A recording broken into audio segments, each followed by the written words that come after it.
Olá e bem-vindo a mais um programa Entre Nós. O programa que nos últimos episódios conversou com algumas pessoas que empreenderam nesse segmento de alimentação saudável, de empresas sustentáveis e preocupadas com essa causa ambiental e de sustentabilidade. E hoje vai seguir nessa linha com um tema que mistura isso com esse mercado pet, que é um dos mercados que mais cresce no Brasil. O Pedro Vital Brasil. Tudo bem, Pedro? Tudo ótimo, Edu. Pedro que fundou a Eleven Chimps, que acho que tinha até outro nome. Como é que era o nome antes? Pet Nativa. Pet Nativa, que acho que é a primeira empresa no Brasil que tem essa proposta de oferecer alimentação saudável para os caninos também, é isso? É isso aí, Edu. A gente não foi a primeira empresa, na verdade, tiveram empresas que começaram a fazer isso antes da gente, mas a gente foi a primeira empresa que topou o desafio de fazer isso em escala, Tá. De fazer alimentação natural num custo que o maior número de pessoas possível consiga pagar e com a qualidade que os cachorros merecem. Mas vem cá, me fala uma coisa, essa alimentação saudável ela tem alguma coisa a ver com ser vegetariana, vegana, essas coisas? Não? Boa pergunta. Não necessariamente. Para a gente, alimentação saudável para cachorro não é um tema gourmet e não é frescura, é uma questão de saúde. Hoje, o número 1 de causa de morte de cachorro no mundo é câncer. Olha, é mesmo. Então, a gente realmente precisa fazer a conscientização que nós humanos tivemos há 15, 20 anos atrás. Hoje em dia, você pode até comer junk food, fast food, mas sabendo que aquilo não é o melhor para você e que você não deveria fazer isso no seu dia a dia.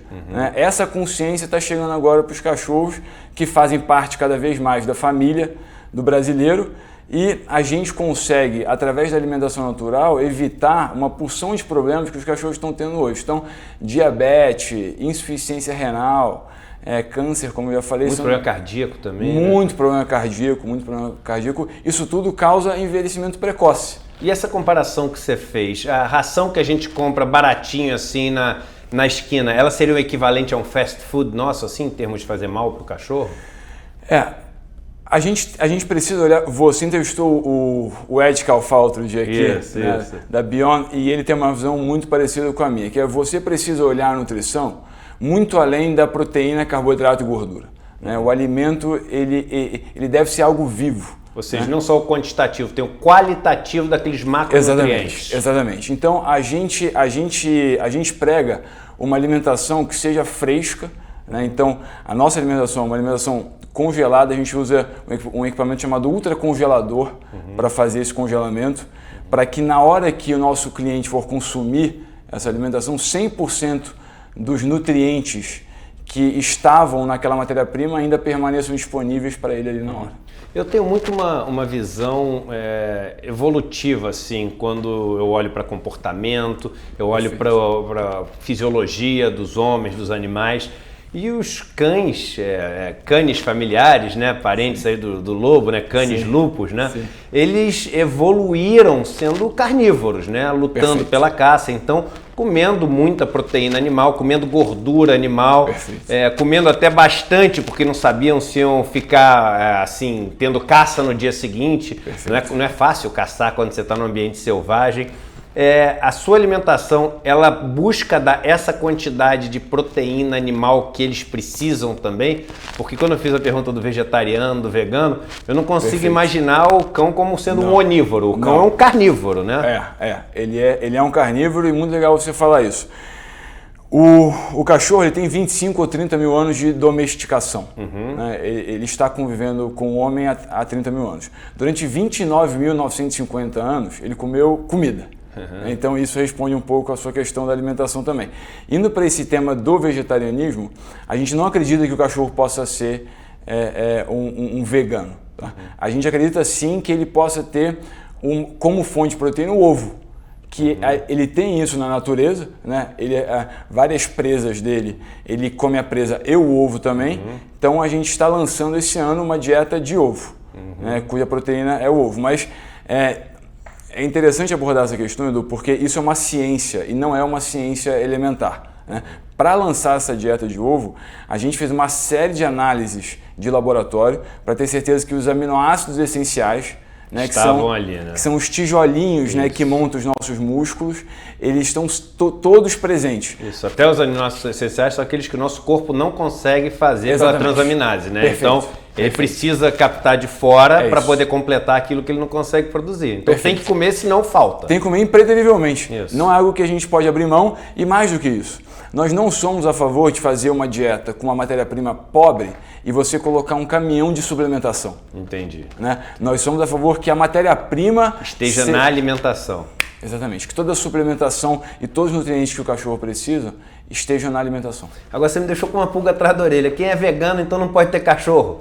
Porque se Pode o cara é ser vegano, ele diz que não come nada que tem proteína animal, ou que tem uso de animal, mas se ele tem um cachorro, ele tem que alimentar o cachorro. Sim. E ele não consegue alimentar o cachorro sem colocar uma proteína animal ali, de alguma maneira. Eu acredito, Edu, que todo Como é que o radicalismo, vegano faz isso? então, todo radicalismo, né? Eu acho que ele é pouco produtivo para a sociedade como um todo. Então, eu acredito que os veganos devam olhar esse cachorro como uma outra espécie, né? Que ele pode sim exigir que a empresa que faça tenha cuidados, seja todos os cuidados do mundo, seja exatamente. ambientalmente responsável. Exatamente. Não, e inclusive compre de fornecedores que tenham alguma certificação que garanta que aqueles animais foram abatidos dentro de condições humanizadas. Né? Porque hoje você tem uma linha muito forte e Edu, você como eu, você com o seu histórico de criador, a gente ama animal. Isso. Certo? A gente não quer que os animais sofram, mas ao mesmo tempo a gente acredita que nós, humanos, os cachorros, de certa forma precisam dessa carne, nós a B12, né? O ser humano que não come carne, ele precisa suplementar, né? A B12. Então, tem uma linha que fala do One Bad Day. Né? O que é o One Bad Day? É um animal que vai ser criado solto, né? Que vai ter uma vida digna e que vai ter um One Bad Day. Quer dizer, vai ter um dia onde ele vai ser morto, mas dentro de circunstâncias favoráveis ao bem-estar desse animal. E vem cá, e como é que surgiu essa história, cara, dessa alimentação saudável? Tu tinha lá os teus cachorros, teus 11 cachorros que você me falou aqui antes da gente começar a entrevista. E aí um dia tu falou assim, pô, vou preparar aqui uma comidinha saudável para ele e virou empresa. Não é assim que funciona. Não é como assim. É que começou a história? Não é assim. Foi o seguinte, um desses 11 cachorros, a Lolo, uma Jack Russell, começou a ficar muito alérgica. Ela tomava anti-inflamatório a cada 6 meses, tomava antibiótico, até o dia, isso durou 2 anos. Até o dia que eu falei, chega com isso, vamos colocar no nosso estilo de vida, né? Que é comer comida de verdade e não tomar remédio. Sou radical com remédio, só tomo remédio em marca do hospital. Você tem uma alimentação saudável? Eu tenho uma alimentação saudável. Legal, eu tenho uma alimentação saudável. E aí a gente colocou ela no nosso estilo de vida e, obviamente, com o auxílio de uma veterinária nutricionista. E a partir daí, Edu, a gente viu uma melhora exponencial. Em 3 meses, ela tinha cortado todos os remédios e as crises tinham diminuído muito. A gente falou, opa, tem alguma coisa aí, né? Não deve só agir, não deve ser só nós que podemos nos beneficiar. Exatamente. A ideia do negócio não veio imediatamente. Na verdade, a ideia do negócio veio de uma outra ideia que não deu certo, né? A gente teve a ideia de abrir um Whole Foods brasileiro, né? O primeiro supermercado orgânico do Brasil. A gente foi ver, os Estados Unidos tinha 90 mil SKUs, 90 mil produtos orgânicos, o Brasil tinha 2.500. Só que por causa da paixão pelos cachorros, a gente foi pesquisar alimentação natural. E vimos que no Brasil tinha um mar de oportunidades ainda, porque nos Estados Unidos já tinha empresa com capital listado na bolsa. Né? Empresas enormes. Só para cachorros? Alimentação natural para cachorros. Olha, que isso, que bacana. Há 3 meses atrás, a Blue Buffalo, que é uma empresa americana, foi vendida por 8 bilhões e meio de dólares. Para você ver como esse mercado está aquecido. A Blue Buffalo faz isso? Faz isso. E dentre outras empresas listadas com capital aberto na Bolsa dos Estados Unidos. Europa, a mesma coisa, o mercado está crescendo. A Austrália, mais de 30% no mercado de pet food da Austrália já era de alimentação natural. E no Brasil, um espaço para nascer um player que realmente tivesse um papel significativo no mercado. Foi aí que nasceu a ideia. Mas com o desafio de que os mercados que você falou são mercados onde os compradores têm um poder aquisitivo mais alto do que no Brasil, né? Sim. Como endereçar esse desafio de levar essa comida num preço acessível para o brasileiro? Que mal tem como levar o cachorro para tomar uma vacina, né? Porque o táxi é caro. Perfeito. Então o cara alimentar o cachorro toda semana com uma alimentação natural, como superar esse desafio? Perfeito. Aí tem 2 pontos. O primeiro ponto é que as pessoas fazem para o cachorro muitas vezes o que elas não fazem para elas. Então a gente está falando que o mercado de pet hoje no Brasil é um mercado de 20 bilhões de reais. Uau. Já passou a linha branca. Caramba. Já passou o tamanho do mercado da linha branca. Tá? Isso é um primeiro ponto. O outro ponto é que a empresa nasceu pequena, mas pensando grande. A gente nunca cobrou do nosso cliente o preço da nossa falta de escala. Né? Então a gente fez um investimento muito grande, na verdade, para bancar essa diferença, né, de preço. Então eu vou cobrar um preço menor durante um tempo, eu vou ter que bancar a minha operação, porque senão vai cobrir escala, tá? Exatamente os meus custos fixos até eu ganhar escala. Né? E a nossa escala está começando a chegar agora. A gente está construindo uma cozinha nova, que vai inaugurar no começo do ano que vem, e aí a gente vai para um volume que efetivamente a gente começa. Mas hoje, quantas refeições vocês servem por semana, assim, por hoje, mês? Por dia, a gente serve 10 mil refeições. Por dia, 10 mil refeições? Muito legal. E é um esquema de assinatura, né? É um As pessoas esquema de recebem assinatura. em casa, que é toda semana a alimentação do Elas podem escolher toda semana, a cada 15 dias ou uma vez por mês, de acordo com o espaço que ela tem no freezer. Porque é tudo congelado. É tudo congelado. Como é que é? Você tira e deixa congelado ali ou tem todo um processo de descongelar o negócio? A única coisa que você tem que fazer, do mesmo jeito que você vai tirar a sua comida do freezer e botar na geladeira para comer no dia seguinte, você tira a do seu cachorro também.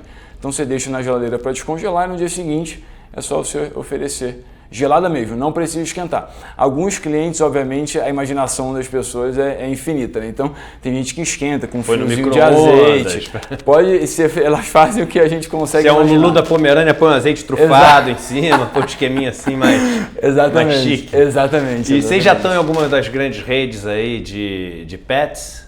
Não, a gente acredita, Edu, e principalmente nesse momento de empresa, a gente precisa ter o consumidor. Tá. Né? A gente precisa chegar no consumidor, porque a gente está aprendendo muito. B2C mesmo. Com ele. Assim. B2C mesmo. Tá. B2C mesmo. Então, hoje, para você ter uma ideia, a gente consegue responder a um feedback do consumidor em 6 horas. O cara liga pra gente e fala, minha dieta não chegou como estava, ou putz, chegava mais bonita. A gente em 6 horas consegue mudar. Isso aconteceu há 2 semanas atrás. Em 6 horas a gente respondeu a solicitação de um consumidor. Isso no varejo é impossível. Né? Então, nesse começo, onde a empresa é muito nova, a gente tem 2 anos, né? 2 anos e pouco. Então, a gente está realmente nessa curva de ter o consumidor perto da gente e conseguir gerar cada vez mais valor para esse cliente. A gente lançou petisco semana passada. Né? Por que a gente lançou petisco? Porque a gente sabia que isso era um desejo do nosso consumidor. Né? Então, tendo esse cara perto da gente, eu consigo conhecer ele melhor e consigo cada vez mais... Essa proximidade te dá esse input. Exatamente. É throughput mesmo para que a gente consiga melhorar a experiência. E quem quiser pesquisar para, de repente, experimentar nos cães em casa a Eleven Chimps, como é que pode fazer? Entra no nosso site, tá? Lá... Como é que é o nosso site? Como é que é o nosso site? elevenchimps.com.br. Eleven é o 11, né? Isso. Em Chimps inglês. de... Chimps C-H-I-M de Maria P-S. Perfeito. Chimpanzé. Exatamente. Tá. Exatamente. 11 chimpanzés São em inglês. chimpanzés.com.br. Exatamente. E aí lá a pessoa conta a história do cachorro dela pra gente. Conta a idade, raça, nível de atividade física, se tem doença, se não tem doença. E com isso as nossas veterinárias olham esse perfil. Se o cachorro for doente, a gente obrigatoriamente fala com o veterinário responsável, tá? Para entender melhor esse quadro e escolher a melhor dieta. Se o cachorro for saudável, a gente sugere já uma dieta. Legal, cara. Muito obrigado aí pela participação no programa. É um prazer. Parabéns pela grande ideia. E como eu sou um amante dos animais, mas dos cachorros, né, particularmente, que isso leve muita saúde para os cães aí que a gente tem no país. É o nosso desejo também. Valeu.